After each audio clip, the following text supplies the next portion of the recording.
So I have Neal Schaffer here today. Hi, Neal. Hey, how's it going? Good. So Neal is an influencer, first and foremost, and an author and a speaker. And he is going to be speaking with us today about influencer marketing and LinkedIn marketing. And he's written two books. His most recent book is The Age of Influence, and then before that it is Maximizing LinkedIn for Business. Was I think your first book, right? So I've actually written four books, Oh, okay. and my first two books were on LinkedIn, and they were published back in 2009. And in 2011, I wrote a book called Maximizing LinkedIn for Sales and Social Media Marketing. In 2013, I published a book called Maximize Your Social. And then The Age of Influence came out in 2020. Well, so can you just talk to us about all of this? Because in marketing, there's a lot of buzzwords. So we've got influencer, we've got LinkedIn, we've got social. Like, what is it all? And what is an influencer, first and foremost? Yeah, so I guess just to take a step back, I've always been in the you know, I live to serve my audience. Ever since I left corporate and I've been on my own, and I'm sure that there are solopreneurs out there, maybe people that have their own PR agency, maybe journalists that want to go and do more freelance work. When you are by yourself starting a company, you need to serve the audience that you have, serve your current clients, serve those people that are already listening to you. So I began my journey. I left corporate life back in 2008, and I began as a blog about LinkedIn because this was the only social network for professionals back then. And that led to me ending up, because this was 2008, 2009, very similar, the economic situation where we are today, big transformation for many reasons in our economy and what have you. So that's when I wrote my first book in 2009 on LinkedIn. And that ended up me launching what I call a social media marketing strategy consultancy in 2010. Now, my background is actually B2B sales. I did do some biz dev, did do some marketing, but I lived and worked in Asia for 15 years. And I often was what you would call the country manager, regional VP for Asia. So I had to wear a lot of hats. So yes, I had to drive revenue, but I had to hire people. I had to rent office space. I had to go and register to the Chinese state authorities our domain name, right? So lots of other things. This experience in Asia gave me this really holistic business experience that, even though my background was sales, when all of this started taking off, when I don't even think we called it social media marketing back in 2009, really social media first lived with PR. And probably some of you that have been around the block are nodding. At the beginning, I think a lot of budgets for social media began with PR, especially with reputation management. And we need to get Radian 6, and everybody was snapping up Radian 6, and PRR was very much in charge of that reputation management. So what happened after that, and really as I wrote my next two books, the market has shifted away from just LinkedIn to, we have Facebook now, we have Twitter now, we had the emergence of Instagram and Pinterest. And therefore my second book was more business book. And then my third book really reflected the work I was doing, which was helping companies create a social media marketing strategy and develop a way to measure the ROI of that. So I don't have a PR background. And in 2010, companies weren't looking to me for my PR expertise. They were looking for help with social media. And it was often VPs of marketing, CMOs. And therefore, I gravitated towards that marketing side. Today, I still do social selling trainings where I get back to my roots in B2B sales. But vis-a-vis influencer marketing, I mean, if we look at the landscape today, with coronavirus especially, we've had this entire digital transformation that's affected every industry, right? And with coronavirus, we've always been digital first in the way we consume content. And coronavirus has just even further accelerated that. But more importantly, it's made businesses realize, wow, we have to digitally engage people.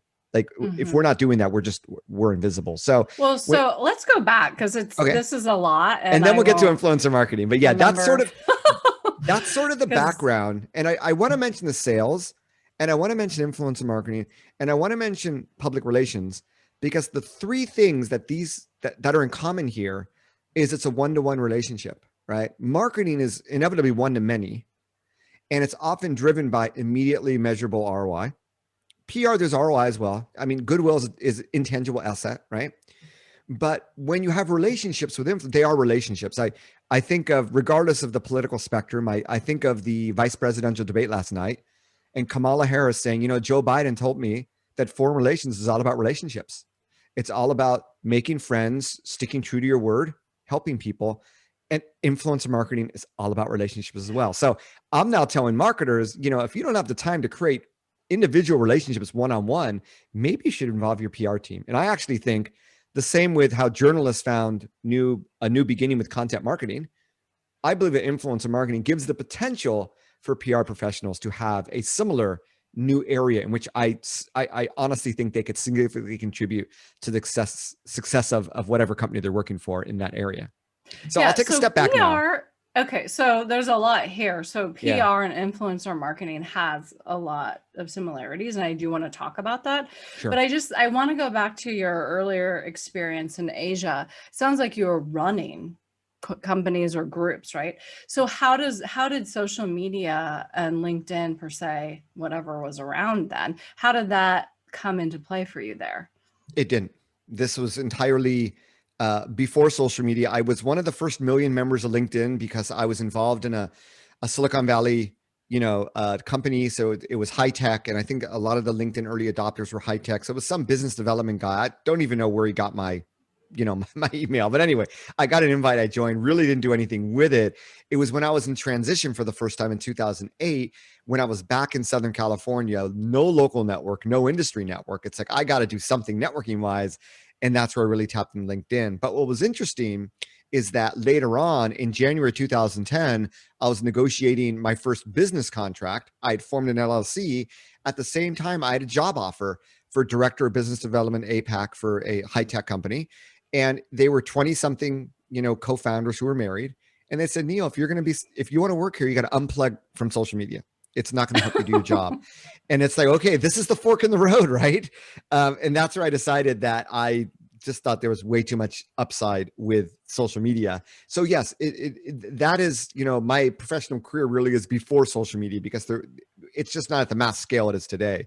There's just so few people were on it that Okay. there was little you could But do. so when you're talking about director of marketing and sales, and they're saying no social media or no LinkedIn, what is that? So like, can we kind of unpack that? Like how incorrect that possibly was? Because marketing and sales. So how do we use LinkedIn for both disciplines? Yeah. So you mean in 2020, 2021, correct? Well, possibly. I mean, well, I would just say now, I think, Yeah. how I think that they're two majorly different topics, but I think at that point, you were probably looking at using LinkedIn possibly as more of a sales tool for certain companies or certain jobs. And then you evolved to be looking at it as more of a marketing tool. Yeah, I'd say at the beginning, it was LinkedIn for networking back in 2008. It was my first book was influenced by my own job search and my own personal branding. So that definitely played a role in that as well. But really, back in 2010, 2011, we saw more and more companies trying to tap into LinkedIn, companies that were trying to create LinkedIn groups, for example, as a marketing effort, trying to we didn't have the term employee advocacy back then, but definitely trying to tap into getting their employees on LinkedIn. And obviously there's, if you're in B2B sales, LinkedIn's a no-brainer. But today, if you're in real estate, it's a no-brainer. If you're in insurance sales, it's a no-brainer. So even B2C, if you're targeting a wealthy consumer demographic, then from a sales and marketing perspective, LinkedIn is a no-brainer as well. So it becomes one of those networks. But it really started out, you know, LinkedIn for sales and marketing is still very limited because everybody was talking about Facebook back then, and even more so Twitter. And therefore, after I wrote my first book in 2009, and when I started the consultancy in 2010, I realized that marketing, social media marketing, was not going to be just about LinkedIn. I didn't want to be the one trick pony, and therefore I started doing my own Facebook, my own Twitter. I joined Twitter 2008 as well, Facebook 2009. And then as I picked up clients, I had to do a lot of learning, right? And I had to become experienced in all these platforms. So it's not me telling the customer they need to use these platforms. It is their needs and where their audience is dictates what platforms need to be included in the strategy. So it was really doing a lot of that social media strategy consulting work where I became fluent in really every platform I could. So, fast forward, a lot of people from 10 years ago know me as a LinkedIn expert. You were talking about, I've written a book on LinkedIn, right? For people that remember me, they still see me that way. I see myself as not being the ultimate expert in anything, but really well-versed in everything, and being able to tap into that and really provide a very holistic, strategy and solutions for my clients, because everybody has different needs when it comes to all of this, right?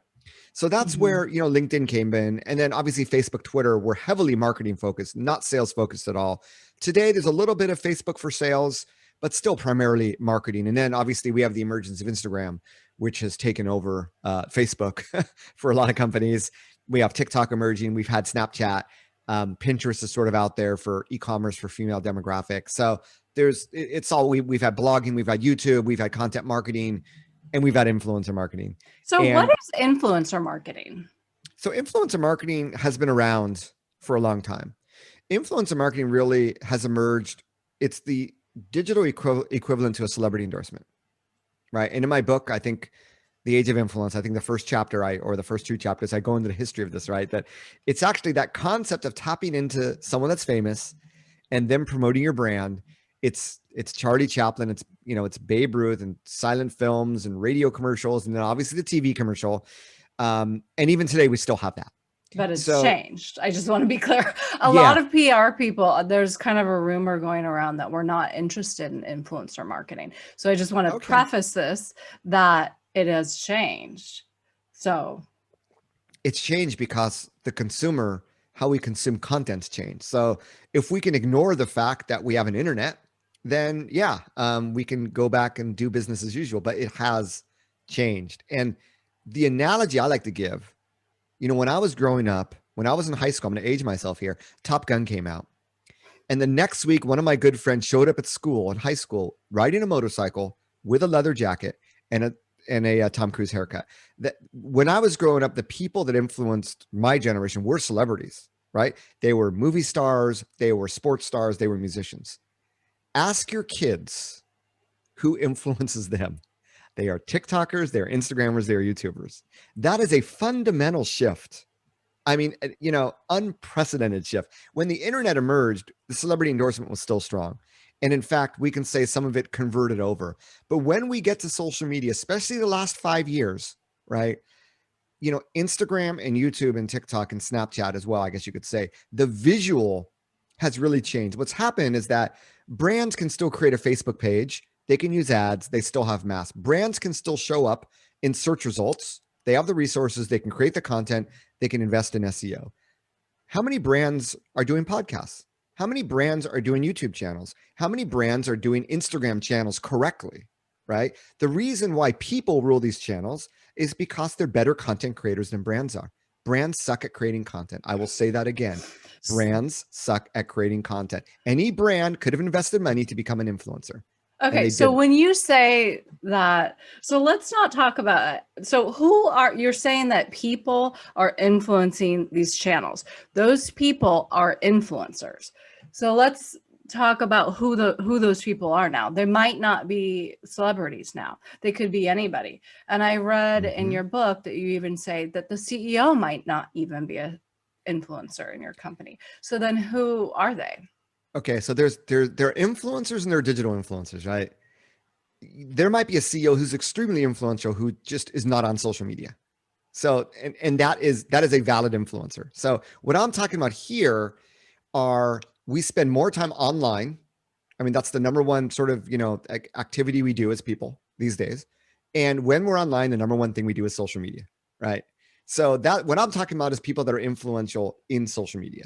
So what does that look like? Now, the history of influencer marketing started with the celebrity endorsement, but we didn't really hear about influencer marketing as a buzzword until, I don't know, 3-4 years ago. So you have things like the Fry Festival, right? You have things like, who are these people that have 10 million followers and charge $20,000 per post on Instagram? So you have an industry that's been developed, and you had a lot of consumer facing brands that threw a lot of money at vanity metrics, for lack of a better word. PR professionals probably, some PR professionals look at those likes on Instagram as vanity. Some may not. Similar to how some PR professionals look at clips as vanity metrics, And others say, well, that is a valid metric to see the exposure that your press release got, right? Similar effect. But what happened is the influencer marketing industry grew because brands were spending a lot of money. So it's almost like a conflict of interest. The influencer marketing industry and all the talent agencies and marketing agencies and tools, they're all pushing people with more and more influencers because they can charge more and therefore they get a bigger commission, right? So what happens is, well, if just having more followers is worth more money, I'm going to use bots and I'm going to do anything I can just to get more and more followers. And I'm going to buy fake followers. And that is what's happened over time. So in parallel, these people have priced themselves out of the market. There's no ROI for the like. Companies are looking for more ROI in terms of, deeper engagement, right? And all the way back to the website, the shopping cart, what have you. So what happens now is that back in 2015 and 16, and I'm not from the influencer marketing industry, I'm an outsider here, right? So don't get mad at me. But they started to say, you know what? Even micro influencers have influence. These are people that have between 10 and 50,000 followers. So they've widened the pyramids that there's more and more influencers in the pool that brands can choose from, and they can find people at a more reasonable rate. Then, right before I started writing The Age of Influence, they started talking about nano influencers. And these are people that have between 1 and 10,000 followers. So that's the definition that I stick to. But I say, look, if someone with 1,000 followers they talk about Instagram, I say any social network, right? Anyone that has 1,000 followers has some influence, because if they have 1,000 followers, number one, they probably have somewhat of a personal brand. They filled out their personal profile. Number two, they're publishing content. I don't know if it's their own content, right? They might just be curating content. They might be just sharing company content, like if you're a salesperson. But they have enough reach that, your brand's Facebook business page that has 10,000 fans might get 5, 10 engagements per post. These people with 1,000 followers are going to get 10, 20, 50, maybe 100 engagements per post. Okay. So and even how at do that you low find level, them? How do you find these people that might be your influencer? this is where the PR professional comes in like Robin Hood on the horse. I don't know about Because that. when you continue to read The Age of Influence, so all these brands were chasing all these people with lots of followers because they were influential about certain subjects, right? But when it gets to the nano influencer level, I say, let's take a step back. Okay. How many people that already know, like, and trust our brand are in our sphere of influence? So where do we start? Who likes, knows, and trusts us the most? Our employees. Okay. 98% of American employees are active on at least one social media profile, right? This is 10 years ago. I couldn't say that. Today, we can say millennials are a majority of our workforce. So more and more, and even my 15-year-old daughter is like 500, 600 followers on Instagram, right? So more and more, there's a lot of people around us that have more and more influence. So we first look at our employees. If we're a B2B organization, our salespeople are influencers, because guess what? They can monetize their influence. They don't monetize their influence through $25 Amazon gift cards for an Instagram post. They monetize it through sales and the bonuses they get. Ideally, the executive, the CEO, should be the ultimate influencer of your organization. And if I was a PR professional, I mean, I'm working with a CEO of a large company right now, and he understands, he wants to be the role model. If he expects his employees to be advocates for the brand and social media, right, he has to be the role model. So you have sometimes PR professionals that are managing the social media accounts and the content of the executive team and helping them, which is valid. You have the internal communications that sometimes is trying to be the cheerleaders to get the employees on board. But you start with that, right?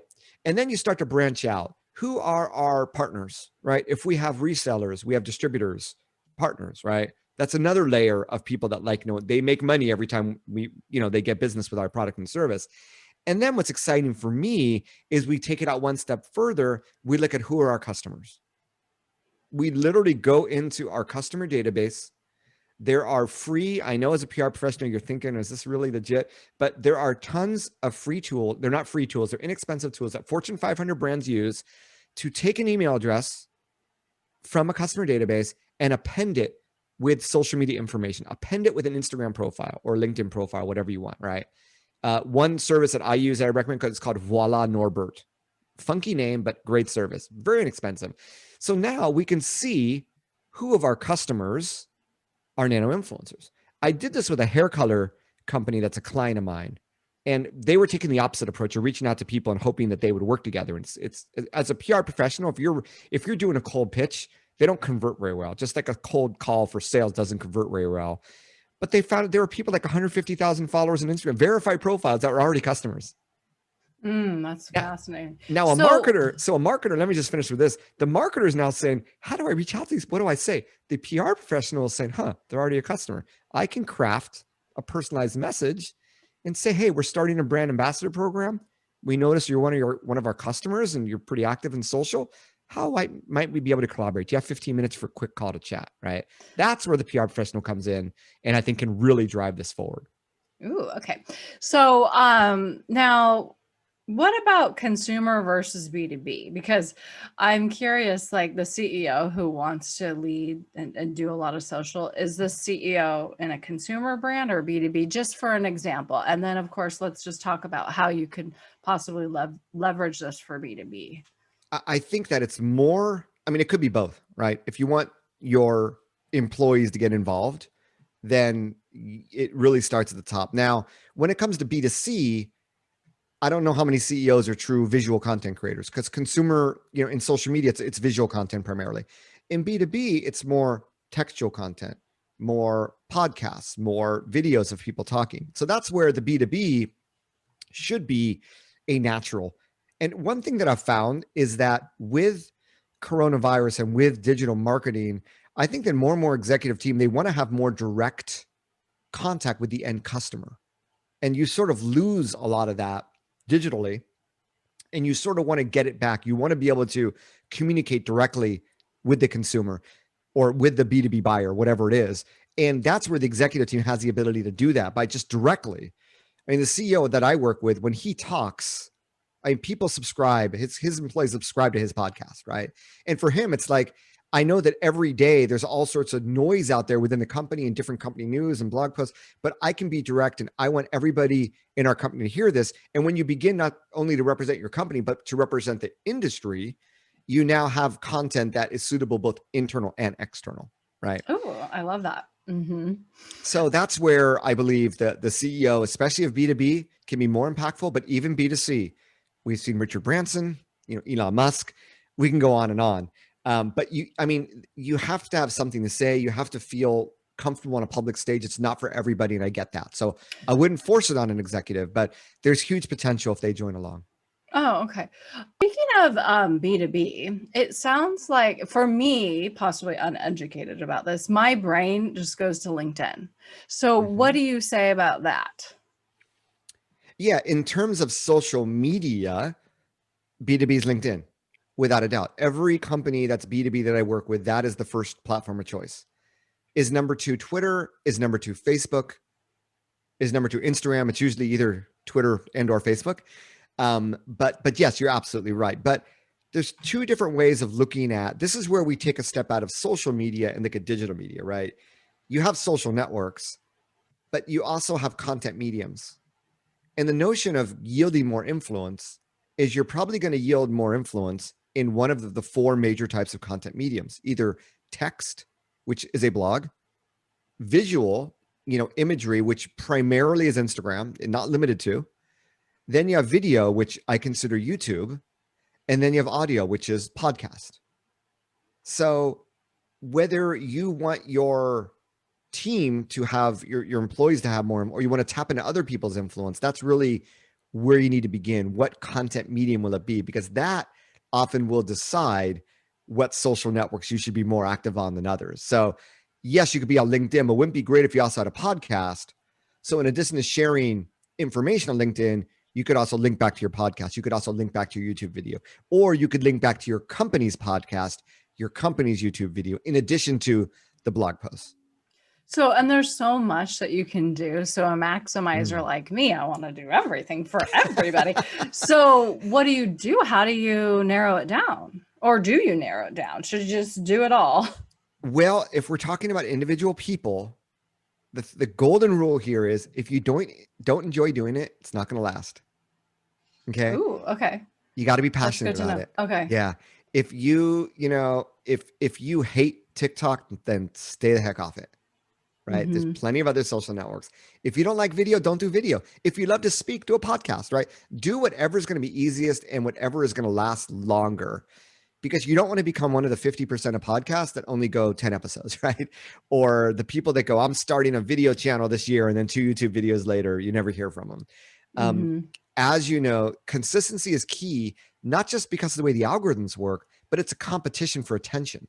And the minute your podcast, your YouTube channel, the minute you drop off, people find other content in their feed and they engage with that, and you lose that engagement, right? So that's why consistency is important if you want to be successful.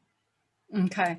So let's kind of pivot over to the differences or actually, I think there's more similarities between PR and influencer marketing. Um, because a lot of people say PR is about relationships, even though in my intro to this podcast, I say it's not about relationships, it's Uh-oh. about doing it right. But Okay. because I think it's beyond relationships, I don't think you can do a lot of national PR with just relationships, right? Like I can't necessarily have that relationship, with thousands of reporters, but it can still get the coverage. But for I mean influencer marketing, possibly it's easier because it's online and you can have these relationships, and it also sounds very curated.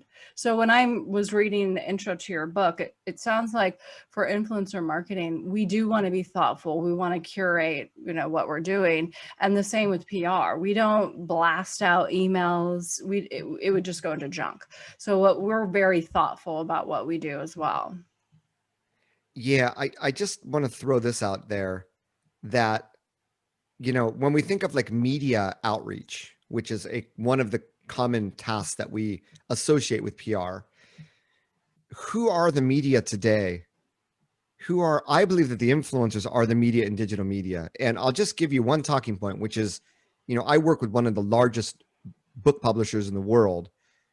And in March of 2020, well, it was actually maybe January, February, before this whole pandemic, you know, and I had the conversation, do you recommend I do traditional media outreach? Should I hire a publicist? On and on and on. And their answer was, you know what? We don't think the ROI on traditional media outreach is there. It's going to cost you a lot. You might get something, you might not. We don't know how effective it's going to be. We recommend you reach out to podcasters and bloggers, right? I get pitched all the time. We want, we'd love our client to be on your podcast. We'd love our client to be featured on your blog. That is because influencers there are only so many people that talk about a certain subject. I was on a podcast interview yesterday, and this guy goes, "Man, I was an influencer in heli skiing, where you drop from a helicopter without realizing it." Because how many nano influencers and above are out there that are posting consistently about heli skiing? And if you have a product, I mean, if you provide tours just for heli skiing, there's only so many people out there that you can tap into. Now, big consumer brands have a bigger pool, but what you get in the niche B2B, if you want to be found, do Google searches, do social media searches. It's a finite number of people. And generally it's more people you find than organizations. There might be some organizations, some competitors. So that's what Yeah. it comes down. That's really what it comes down to. So what's really interesting is that at my firm, we consider podcasters and bloggers media. So it's just kind There of you an go. interesting way, they're all on our media list. So it's a Yep. different way to look at it. It's a little harder because at least the podcasters are not in the traditional media software that we use. So we have to go get that ourselves. So, and then when I was saying earlier about PR, some PR people not really liking influencer marketing or not valuing it, it's because of that misconception that everybody must be a celebrity and it might Yep. be expensive or that they're priced out of it. And so that's just not the case. And that's the same for marketers. That's universal. And I have been on podcasts recently because I followed the advice of my publisher. So I've literally been on 100 podcasts the last 4 or 5 months to promote the book. And a lot of people, marketers, would say, Neal, I really didn't want to invite you because I cringe at the word influencer. I cringe at the word influencer marketing. And maybe some of you are nodding. I know you're nodding, but you got it wrong. You got it Mhm. wrong. Today, influence is everywhere. And I'm talking about the influence of people that already know, like, and trust your brand and amplifying those relationships and collaborating. And in this way, PR is the same as marketing. The only difference when it comes to influencer marketing are the objectives. Marketers Okay. have specific KPIs that are going to be different than PR KPIs. So I think what marketers might need to do is think about it like this, and it's really simple. It sounds like if you do it right in the way you do it and how you advise people in your book, The Age of Influence, um, influencer marketing is thought leadership. Thought leadership is possibly influencer marketing. You may have already said that, you probably did in your book, and I'm just like plagiarizing you. But I think if we kind of flip the script on how we think about influencer marketing and understand that there's value to it, then a lot can be accomplished. Yeah, I think just a really simple way of looking at it. I had a CEO of an Israeli startup reach out to me, and they have a service. I think it's called like ADA compliant websites. Now there's a new ruling that websites have to be compliant for people with disabilities, so that they can actually hear transcripts of text and whatever. And they're one of the first companies to have technology that's plug and play. Everyone else, they're hiring web developers. So he reached out to me saying, Neal, I just want to be heard everywhere, right? So you can try to reach out to traditional media and hope, right? And I put out a press release for my book. Hey, I got a writer from Associated Press reached out to me, and I was featured in a ton of, so that was great, right? That's But he's like, amazing, actually. yeah, that was amazing. But it still happens today. But he's like, I want relevant, people in the industry to be talking about me. And I know that that's going to lead to more web traffic and more business. So that's PR, reaching out to bloggers and podcasters for PR. He looks at his marketing brand awareness, but part of PR is brand awareness as well. So there's a lot in common. Maybe PR owns the relationships, marketing owns the direction of the pro. I don't know. There's a partnership, just like we have sales and marketing alignment with B2B salespeople and B2B marketing and creating content that meets the needs of salespeople and salespeople giving feedback to marketing and what the customer's needs are. I do believe there's a similar PR marketing approach to influencers. I don't know of any company doing it yet, but I think that once PR professionals listen to this podcast, follow your advice and read The Age of Influence, follow my advice, they can come to the table and say, you know what, I think we should be working together. I think we can add value, and we can really help exponentially improve your program. So how can people get The Age of Influence? Well, it's available everywhere. I've even had people in Russia, India, throughout the world buy it. So it is, published through HarperCollins. So it really is available everywhere. There's audiobook. I have a CD edition. And yeah, my name is Neal Schaffer. So I do have a free preview of the book on my website, nealschaffer.com. It's the real Neal, Neal, Schaffer. And I also have a podcast if you want to not invest in a book, but learn more. It's called Maximize Your Social Influence Podcast. Okay, well, thank you. So I just want to ask you about your experience in Asia really quick. But before I do that, I just want to make sure that there isn't anything that I should have asked you that I didn't about influencer marketing or No, I anything. think, I just hope it is a mindset shift, and it's not about paying someone you don't know for vanity metrics. It's about collaborating with someone you do know and developing a relationship that's mutually beneficial. And that's where this is in the DNA of the good PR professionals who are doing it right. And that's why I'm really excited that I'm on this podcast today. Thank you. So last topic is, so I lived in Roppongi in Japan for just a little while when I was, I think, 19. So where did you live in Japan? Yeah. And for those of you who've never been in Japan, Roppongi is like the party Woo! central. Yeah, I was 19. Let me tell y'all, we had a lot of fun. So Roppongi is a neighborhood in Tokyo. Let's just get that straight. So Yeah. where were you in Tokyo? It's the place where on a weeknight, if you want to party at all hours, that's the place you go. So I'll stop there. So now you know what kind of life I led. I actually lived the exact opposite of the foreigner-dominated Roppongi part of Tokyo. I lived in the traditional cultural capital of Japan, that is Kyoto.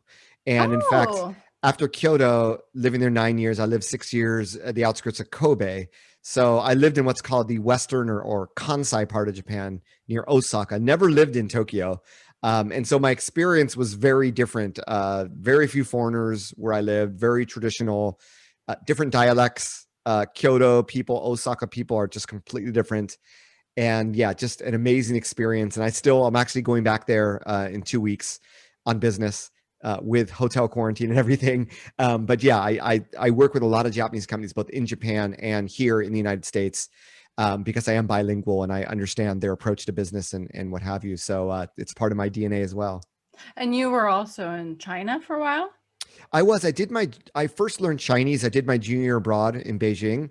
And when my first company based in Kyoto hired me, I was able to launch their China sales operations. So I would spend a week out of every month in China. It's only a 2 hour flight.